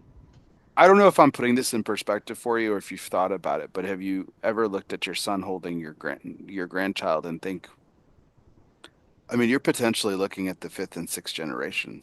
Yeah, it's Gen 6. Yeah, my son said that to me. He's like, Gen 6. I have a picture of him, and he's got his fingers like this by his mouth. He says, Dad, look at this picture. It's like, holy crap. So, yeah, it's kind of funny. It's cool. You know, Um, I mean, God willing, what a beautiful moment that would be for you, and hopefully you'll get to see that, and that would be tremendous. I know we'll be a lot older when that happens, but it'll be wonderful for well, sure. we'll see what happens. I mean, there's always potential. I told you this story. My parents got married in 1954. And my mom asked my dad, how long he thought the business would last. So this is in 54, probably August of 54. And he said, well, I don't know, maybe 10 years if we're lucky. So who knows? We'll see what happens. I mean, I'm positive. I have a pretty positive outlook on how things have been going. So I think there's potential. Just a matter of how things play out. We'll see what happens. Well, I guess he did get lucky 10 years later in the 60s. That's when you guys made the machine made, Yeah, and that's what carried you all through. And then the boom happens in the 90s, brought you into the business. And, lots of swings, ups and downs, and everything. So yeah, it's like I said. I mean, I'm positive. I think that the business is strong. We've been around a lot of years, obviously, but we're not a huge company by any means. So, mhm. so there's a lot of room for growth. Um, and like everything, I've made a lot of mistakes, and I've made some things that have worked out. The relationship that I have with the factory now is a very solid one, and I feel comfortable with that one. So that's a good thing moving forward. So. Um, not it's funny because I look back when we were doing everything. We were manufacturing. I mean, we never grew tobacco, but so we sourced the tobacco, we manufactured it, we distribute it. Right, we had our brand, Hmm. um, which there's a lot of companies that never have even that much of it. They just have a brand and someone makes it for them, right? And they're out there selling it, and they're making tons of money, and they're out all kinds of salesmen, and the same thing happens. I've been going to trade shows for since I've been in the business 30 years, but I remember remember even going to San Francisco, probably I guess that might have been in the 80s, maybe 70s. I was a kid, late 70s. We were in San Francisco. So, I mean, shows all the time and things like that. And, sometimes people joke, I mean, they say we should be the ones like having the 80 booths and all that stuff. And, we're still sitting there in a smaller, 8 or 10 booths when we do with De Los Reyes and the other companies. But, um, I'm happy with the size. Just want to continue to make it to continue to grow and to have the opportunities so that if it's in the cards to get to Generation 5 and potentially 6, at least there's that opportunity, and we'll see how it goes. That's awesome. I think that and I think you know this about you, so I'm not trying to. Hopefully, I'm not embarrassing you by saying this, but like, I think there's the topper name commands enormous respect in this industry. Like, I had Rafael Nadal on a couple of weeks ago, and I think he was even tuning in earlier tonight as well. I And saw he commented on one of the yeah, posts too. So, yeah, I mean, he's a good guy, and my brother worked with him too, so that's kind of how I knew him. oh, okay, gotcha. Doing things with him and Hank back a long time ago. So Yeah, because I mentioned that you're gonna be a guest in a couple weeks for tonight, and he was like, "Oh, great man," just like I think there's and anytime that I've mentioned Topper or you by name in conversation with like other manufacturers and everything, it's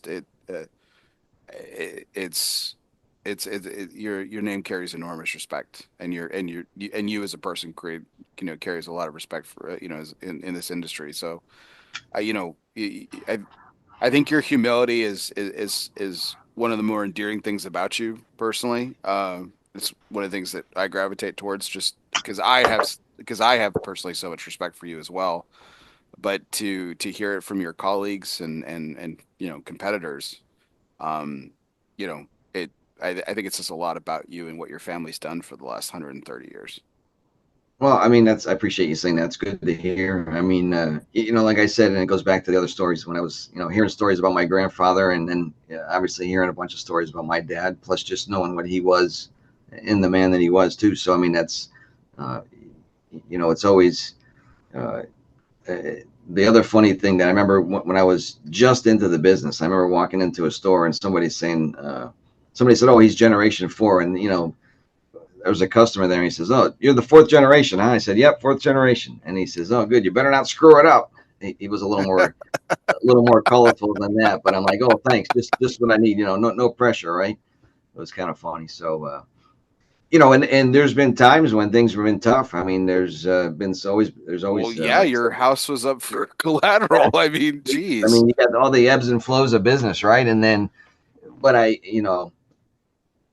remember even but you never think of getting out. I mean, I never thought of that. No matter how uh, tough or difficult you're in a situation you're in, somehow you try and figure out what to do. So Mhm. um, it's you just I don't know. It's definitely I can't. Well, I mean, obviously at this point I couldn't imagine doing anything else. So Mhm. Well, the last thing here, Chris, before we did our last segments to close out the evening, so we were talking a little about this a little bit before the show, but from another photo from the ad that I showed was you and Sal of the Cincinnati Reds, and you're a huge Reds fan. Like you're Pennsylvania, Connecticut. Like how did the where did you become a Cincinnati Reds fan? so one of my brothers was a Reds fan, and for some reason I just got into it, and I was just I mean, it was 75 they beat the Red Sox, and 76 they beat the Rub it A's or in. the Yankees in the World Series. So kind of never looked back after the Big Red Machine. So I lived horribly through Marge Schott and her ownership and all the stuff that went on back then. And it's been a tough bunch of years. And then in 1990, Actually, my manager when I was working for Prudential was an A's fan, and in '90 they swept the A's, so that was a big series that with Eric Davis and back in those days. That was kind of a cool thing. But it's been a long time since they've been real competitive. Obviously, they have. We'll see what happens this year. I mean, they have a much better team, obviously, with the likes of Ellie De La Cruz and people like that. So we'll see what happens. Yeah. Got to take advantage of him before they lose him because they're not going to keep him. They're not going to have the money that he's going to need to sign for at some point. So Yeah, I was gonna say him and Hunter Green. I mean, you got two of the more prolific young talents in the league, though. I mean, they're just outstanding. I mean, at least Green is locked up for a while. I'm pretty sure. I mean, he signed an extension, so at least they have that. I don't think that Ellie's going to sign any extension. At least it doesn't sound like it. I mean, I think he's going to end up in LA or something at some point, or the Yankees or wherever. Yeah, But I I know he I, enjoyed playing in LA. So I did the interesting comparison. I heard last season about Ellie was that he in his short tenure has had kind of a very similar arc to Yasiel Puig, and like came out like hot as wildfire, and then kind of plateaued is probably the best way to say it. I wouldn't say that he's gone down. I would say that he's kind of plateaued a little bit. But I find him just to be a completely different player, and I know Puig played for you as well. You know, but Dela Cruz just seems like a much more well-rounded player than Puig ever was. I mean, Puig was. Yeah, I think that. Yeah, I mean, Puig was fun to have on a team, but he wasn't the best teammate. I don't think he Yeah. was definitely. So yeah, whatever. Not to get too much into it, but I think Ellie's the real deal. I think that he strikes out too much. He made a bunch of errors, but he makes plays that not many other people are making as well. And he just, I mean, his speed on the bases just changes the game. I mean, Hmm. go back before him 3 years ago, and was it three? I guess was it 2 years he's been there now. So 3 years ago, I'd watch a game, and a guy would get on first base and nothing would happen. Nobody would do anything. Now it's like no matter what, have to like 7 out of the 9 guys in the lineup are stealing bases. So it's exciting. You never know what's going to happen. There's always something that's going on. So it's a much more exciting game to watch. So So I mean, so is your favorite red of all time from the '70s era, or is it like Barry Larkin or somebody else in between, or? yeah, I mean, I probably watched Larkin the most just because I was more of age when he was playing. I mean, I still remember watching Bench and Rose and Foster and all those guys and Perez at first base. I mean, all those guys. I remember all those names, but yeah, I would say. I mean, I enjoyed watching Barry Larkin still, and he still calls the games too. So I listen to him as he's calling the games. I think Barry Larkin's one of those players that was just an all-time like great in terms of just likability too. Like I think he was like a Kirby Puckett Yeah, who just just a great guy. transcended his team and like was just well liked by other players and and fans alike. I think even fans that weren't fans of the Reds. Like I was a Larkin fan growing up too. Like how could you not like that guy? So all right, well, let's dive into our fun segments to close out the evening here. The next segment is brought to you by Artista Cigars, which is truly the last hidden gem of the Dominican Republic. With nearly 70 years of rolling cigars, the family behind Artista has been honoring their long-held tradition of handmade artistry. Artista's blends include factory-exclusive tobaccos and front marks for every budget. In fact, Artista Cigars has one of the most varied portfolios on the market today. There's something for everyone. Uh, at Artista Cigars. Now, if you're like me and you can never decide, Artista Cigars is a breath of fresh air because I can literally take something from any box that Artista offers, and I know I'm getting something pretty special. Um, so this is kind of a this or that segment here, Chris. It's meant to be rapid fire, so I have a couple of questions there. I'm going to give you a choice of two things, and you just pick one. It's that easy. So in terms of flavor of tobacco, okay, and this is personal preference, flavor of tobacco, Pennsylvania or Connecticut? Connecticut. In terms of growing, like is it easier, um, Pennsylvania or Connecticut? Um, as far as I think they're pretty similar. I would say Connecticut's probably more difficult. What do you think about it makes it more difficult? Um, well, the caveat there is that they weren't. PA was used a lot for. Filler and There stuff. wasn't as much wrapper for a Right. while, so it's more difficult. I mean, I just remember every year. This is rapid fire, so I'll make a quick answer. I just remember every year they're harvesting when we used to go to the trade show in August, and I would leave to go to a trade show, and I would check in with the growers, and everything would be fine. And one of two things would happen: either I would get to the trade show, and they'd say, "Oh, all the tobacco sold, it's all gone," or everything happened, and it would went real quick, or it was blue mold, it was brown spots, there was a hailstorm. There's always something going on that was just.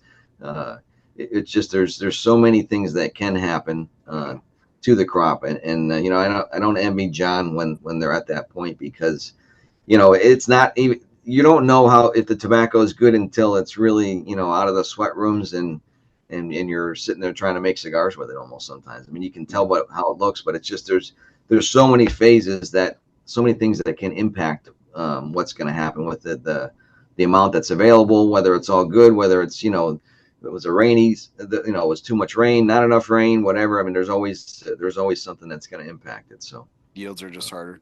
I, yeah. I I'll digress for 2 seconds. Have you been down to Jeff's property in Florida at FSG? I talked to Jeff about it, but I mean, when I see him, I mean, I'm not super close with him, but we talk about it, because he knows. I mean, I know that he's doing that, and I think that's a great thing, just to be able to do that. And but I haven't seen the fields actually. No. It's pretty cool. The picture that in my ad, where I'm holding a tobacco leaf, that's actually in the middle of his farm. So it's a pretty cool operation. If you ever get down there, sure he'd love to have you. It'd be pretty cool to scope out. So to go back to our Reds conversation, Riverfront Stadium or Great American Ballpark?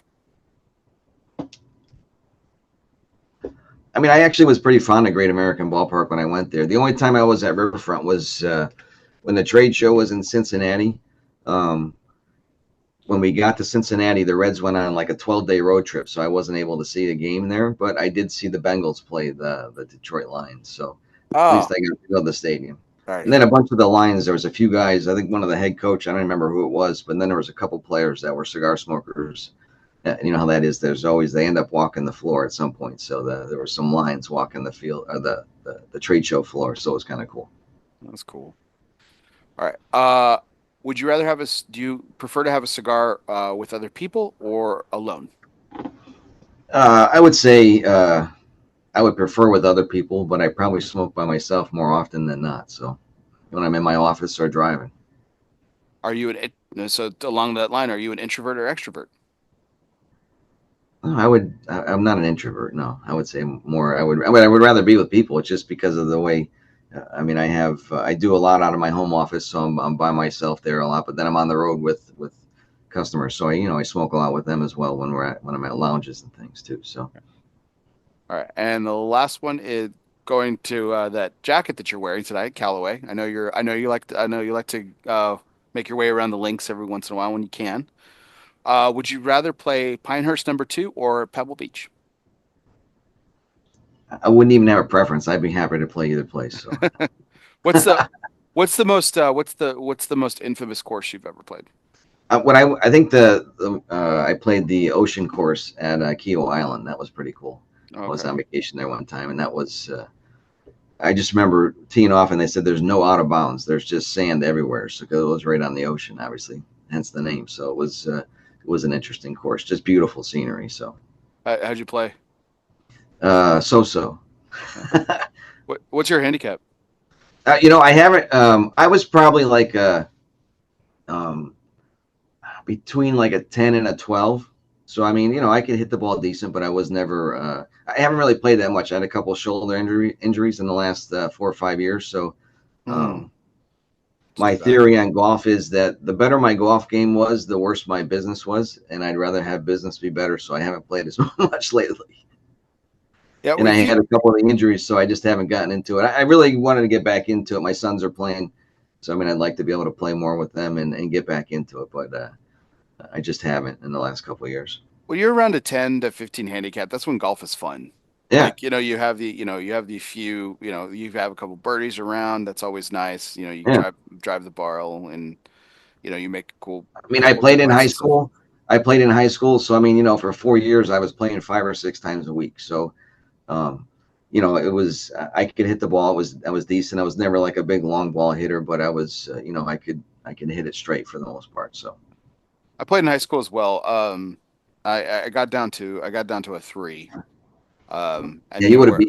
I'm I was nowhere near. I'm nowhere near that right now. Nowhere I, near that. we had our team. I was like usually the three or the four guy on the team. I was never the one or two. So, um, Yeah, I but when was I played, never the one. it'll show my age. When I played, we actually had except for the last year when I was a senior, but when I was a freshman through sophomore or through junior year, we actually still had 18-hole tournaments, which was in high school. That was great because I mean you go to school and you get out of school at 11 o'clock to go because you had to play 18 holes. So Nice. and then it ended up everything was 9 holes. So Yeah. I'm Well, so guessing you probably played 9-hole tournaments, right? When you were in high no, school. no, we just played them on the weekend, so we had 18 holes. Yeah, Oh, they you were did. play. So in a couple of tournaments, we actually had 2 or 3 days. So like sometimes we would just get off school completely on Friday, and Gotcha. we would had a yeah like a traditional 3 round tournament, which was that those were brutal. Those were absolutely brutal. I mean, they were fun, but God, like I mean, by Sunday you're dead. You're just Yeah, our absolutely. course was our course was horrible, and when I graduated the next year, they completely redid the course, and it was beautiful after that. So I Oh, still of course. go figure. So Nice. Well, that was our Artista segment, this or that. This is moving on to Everybody Eats, which is sponsored by Postani Cigars. If you always make sure that your servant's towel is bigger than your appetite, everybody will always get theirs. Postani Cigars is more than just great cigars made by cool people. They embody an attitude of gratitude and grit. With Postania, everybody eats. So I have a series of questions that I ask with this, and I usually just pick one randomly, Chris, that has to do obviously with food, subject we haven't really talked much about tonight. But I thought this would be interesting, given the fact that we talked a lot about your family and everything. So um, what is what's the food or dish that you love that you probably wouldn't have tried if you had not been forced to or offered by someone, a family or friend? ooh, that's a good one. I don't really remember being forced to try anything, but sometimes I eat stuff when I go to the Dominican. I would guess that would probably be I had a goat stew in the DR that was I was surprised at. It was really phenomenal, but that's probably the only one that I was not really looking forward to trying. And after I had it, I thought it was great. So What's the most unusual thing you've eaten? Is it the goat stew? Is that the yeah, I would further? say that's probably that Yeah. that ranks up there. So What's a typical like Sunday night meal at the Topper House? I mean, if I'm cooking, usually I do a Stu Leonard's is the big store around here. Like it has a big nice meat market, and they have a shoulder fillet that I like to cook, and Okay, it's nice. usually that's usually that's the easiest one because I'm the typical dad that does the grilling. So yeah, so that's what I would venture to if I'm doing it. If it's just a normal family dinner, it could be anything. I mean, tonight we had barbecue chicken, so whatever. It could be anything. It's just I mean, growing up with my family, we've always um, uh, I mean, it's a lot more difficult growing up today to have everybody sitting down eating at the same time, and we've always made that kind of a priority just to have to have a family dinner and have everybody sitting together. So. Nice. Um, it's not necessarily the fact of what you're eating; it's the fact that you're all together. So that's kind of the part of it. So There you go. All right. Well, our next segment is brought to you by Asylum Cigars. Refuge is more than a physical place; it can be a state of mind. Some of life's greatest reflections can be found in our own personal asylum. Moments like these were made for Asylum Cigars. So light up an asylum and choose your refuge. So, Chris, this segment is about. We were talking about this a second ago.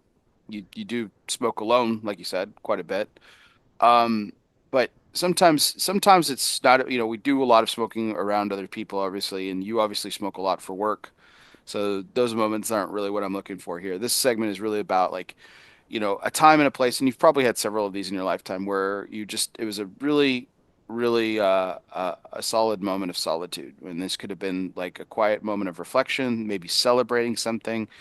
where it was just kind of you and the cigar. You don't have to pick your best moment or anything like that, but what's a moment that comes to mind that was like that? What was that moment about? And if you can remember, what were you smoking? Uh, the most memorable, I can just put it this way, and I'll make it a short story. But this is the one that I'll tell you after with the phone, or after the. This is one of the stories I would have said when they weren't rolling the film. My most memorable cigar, without a doubt, was when I found the box of Cuban cigars that we had manufactured. Okay. Uh, and long story short, I remember getting that cigar, finding it in the warehouse, noticing that it had that it's first of all, it was a Cuban cigar because it was our factory code. When I brought them into my office, I there was a couple that had some. I mean, first of all, it had been sitting there for years, so it wasn't in great smoking condition. But Right. there was a few that had weevil. There were some bug holes in them, so picked out the worst cigar in the box, and I cut off like a third of the cigar because it was just unsmokable. And I remember unraveling it. I was like nervous because I'm like, if it's a long filler, I know it's Cuban because otherwise it would. If it's short filler, then I know it was machine made and it wasn't Cuban. So I took the wrapper off carefully, took the binder off, and it was all long filler. So I remember I just lit it up. The rest of it, I just smoked that cigar, and I'm sitting in my office.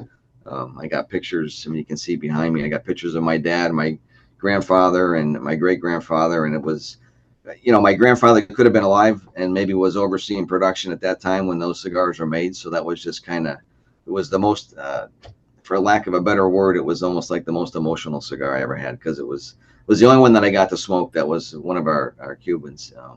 We had a bunch of Cubans that were smoked at the last ones that my dad had.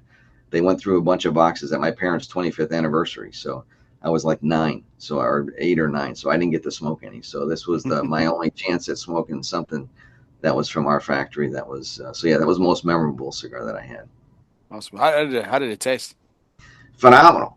I mean, if you look through the pictures on Facebook, I mean, every one of those has burned. It's a perfecto with a dark broadleaf wrapper, and it's a 5 1/8 inch perfecto, and each one of them has. I mean, when you smoke something like that that's that old, I mean, you're obviously taking a lot of attention to it. So, but most of those cigars, no one's had less than a 3.5 inch ash on that cigar. It's just it's amazing that it still had that much flavor, and the burn quality was just amazing. It's So, awesome. I mean, the first one I smoked was just a shorter one because it was cut, but after that point, I put him in the humidor for like 6 months and just brought him back to life. And one of them I gave to Cigar Aficionado. They did it in their connoisseur's corner, and Hmm. it was kind of cool. Got a pretty good review. So There you I go. remember actually I think below it was an Opus, and I was actually above an Opus. So that's Oh man, there you go. There, bragging rights. Next time you and Carlito are hanging out. Um, all right. Well, this last question does conclude our show.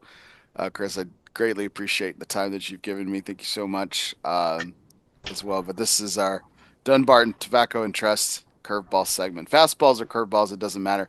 Since the company's inception, Steve Saka has been knocking them out of the park. Count them up. 10 consecutive years in the consensus top three. Congratulations to our good friend, Mr. Steve Saka. So, Chris, want to take you back to 1993, just the year before you entered the industry.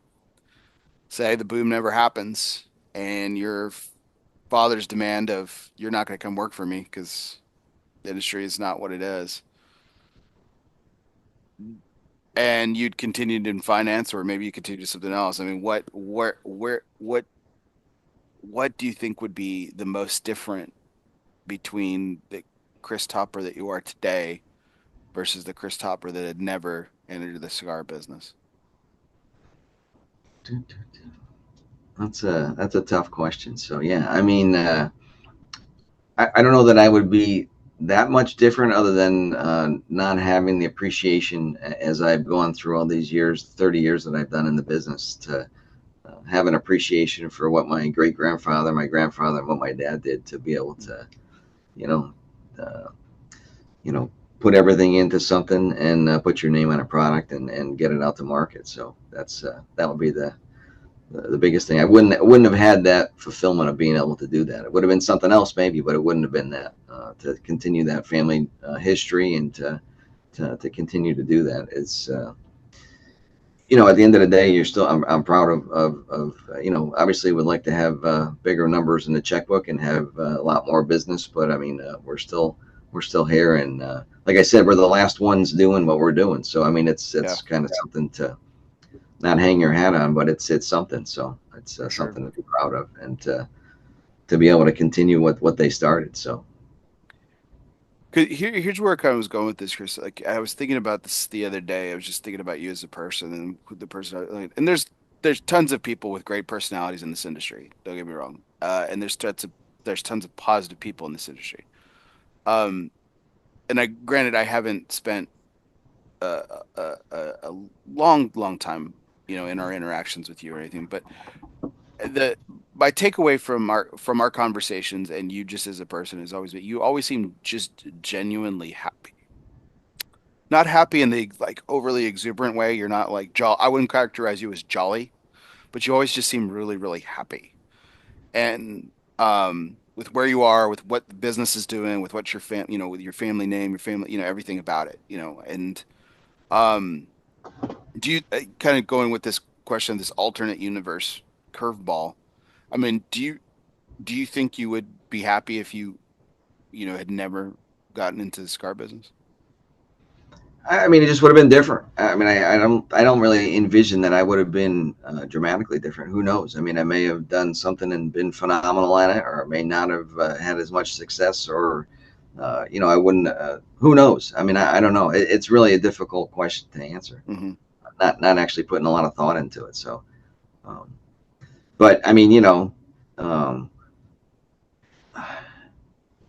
you're what you take with you is your surroundings and your family, right? I mean, Hmm. so I mean, I'm proud of my kids. I've been married for 32 years, so that wouldn't be any different. That would all still be there, and that's my base. That's what keeps you going. So, um, and my wife's an accountant, so she worked with me on and off, and she still does a lot of the does a lot of the filings for taxes and things like that for the business. So she's helped me and been there 100% supporting me all the years. So um, without that, it makes things a lot more difficult. So or it would make things a lot more difficult. How hard was that? I mean, 32 years? That's amazing, and the fact that she's worked with you too is really awesome. Like, just going back to that I just can't believe when you first got into the business, were thrown into the fire like we were talking about, and like you said, you were doing lines of credit, having to put up the house as collateral, like the obviously very difficult times and stuff. I mean, how hard were those conversations with her? Yeah, I mean, I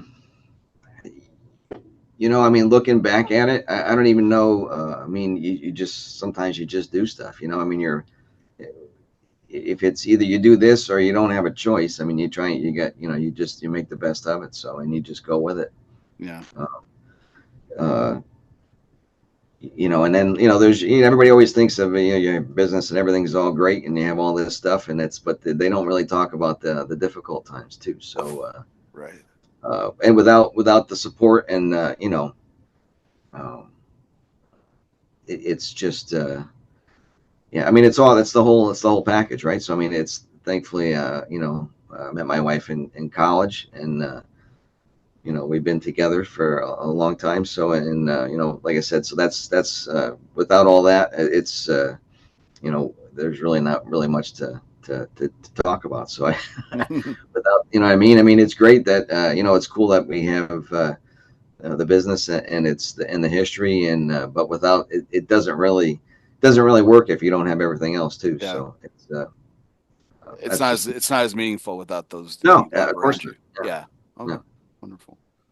Well, I finished my Corona, Chris, and I've lit up a Toro, and it's just as good. What a phenomenal cigar the Topper 1894 is, and just all the thought that went into it, all the appreciation and love that went into making this and everything.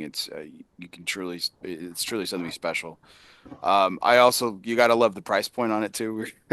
In the days of $100 cigars from every company that are coming, it seems like it's coming out every other week and everything. $10 to $12 is for this fantastic piece of history is pretty fun, pretty phenomenal. we kind of try to keep it within.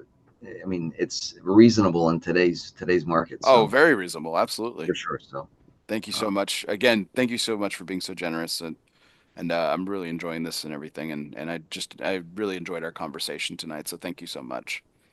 oh, great talking to you. We were able to catch up. So we won't wait as long next time. We'll keep Absolutely. in touch. Definitely not. And I'll see you here in a couple months too at PCA. But Sounds good. that's that's for us, folks. We're going to start wrapping up tonight's show. We appreciate all of those likes, shares, and comments. Keep them coming. Always check us out on. We're live broadcasting live every Sunday night, 9:30 Central, 10:30 Eastern on our Facebook Live. You can catch us later on YouTube as well. Tonight's video broadcast is courtesy of Foundation Cigars. Nick Melillo began his career in the cigar industry at the age of 18. We talked about this earlier, working at the cigar shop, the Calabash shop, buying cigars from this man here, Mr. Chris Topper, in his home state of Connecticut. He went on to work for a well-known cigar factory, Drew Estate, where he developed some of the most popular blends there. In 2015, he started Foundation Cigars and to create a company unique. To create unique and flavorful cigars that would appeal to from everyone from the novice to the most experienced of smokers. And if you are tuning in later and listening to us via podcast, wherever you listen to podcasts, whether that happens to be on Apple Podcasts, Spotify, Google Play, Podbean, or wherever you listen to podcasts, including iHeartRadio, be sure to you download, subscribe, and review today. Tonight's audio broadcast is courtesy of Gran Habano Cigars. Honest, compassionate, great cigars. Be sure you download, subscribe, and review today. If you already are a subscriber, do me a favor, hit unsubscribe, but don't forget to hit resubscribe. That helps my numbers. And always really allows me to get great guests like Chris whenever I want. So I really appreciate that. To everyone out there, we do appreciate you, as I mentioned before. So we're going to wrap up. This was our 320th take. Done 320 of these, and we're not going to wait next as long as we did last time. We're not going to go from 40 to 320. So before we have Chris back on. So once again, everybody, we do appreciate it. I'm Barry Duplessis, live from the Alec Bradley Lone Star Studio of Azle, Texas. He's Chris Topper, and guess what, everybody? We'll see you next time.